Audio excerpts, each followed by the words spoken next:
صحیح بخاری کی روایت آپ پڑھیں گے، ابن عباس رضی اللہ عنہ روایت کے راوی فرماتے ہیں کہ اللہ کے نبی صلی اللہ علیہ وسلم سب سے زیادہ سخی تھے، سب سے زیادہ فیاض تھے، اللہ کے راستے میں مال و دولت کو بے شمار خرچ کرتے تھے، اور یہ صدقہ و خیرات کی کیفیت مزید رمضان میں بڑھ جایا کرتی تھی، اور اس وقت بڑھ جایا کرتی تھی آپ صدقہ خیرات میں اس وقت آگے ہو جایا کرتے تھے جب جبریل امین سے ملاقات کرتے رمضان مبارک میں، اور رمضان مبارک کی ہر رات میں جبریل امین سے نبی کریم صلی اللہ علیہ وسلم ملتے،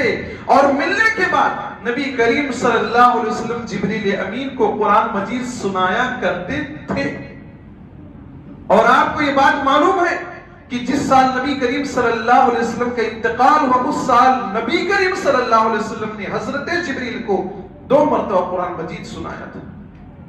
رمضان مبارک میں خصوصاً اسپیشل آپ انتظام کر رہے ہیں، سنا رہے ہیں جبریل امین کو۔ ہمیں اور آپ کو بھی چاہیے کہ اس بابرکت مہینہ جو چند دنوں میں آنے والا ہے، اللہ نے چاہا تو بدھ کی شام کو تراویح کی نماز ہوگی، جو آنے والا ہے، ہمیں اور آپ کو قرآن سے اپنے لگاؤ کو بڑھانا ہوگا اور اس پر توجہ دینا ہوگا۔ اور اللہ کے نبی کے بارے میں اسی حدیث میں ہے کہ آپ صلی اللہ علیہ وسلم تیز ہواؤں سے بھی زیادہ صدقہ خیرات کرتے تھے۔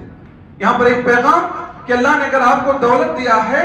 تو اپنے گھر تک سیمت نہ رہے، محدود نہ رہے، بلکہ آپ کی خیرات کا دائرہ بڑھتا چلا جائے، بڑھتا چلا جائے۔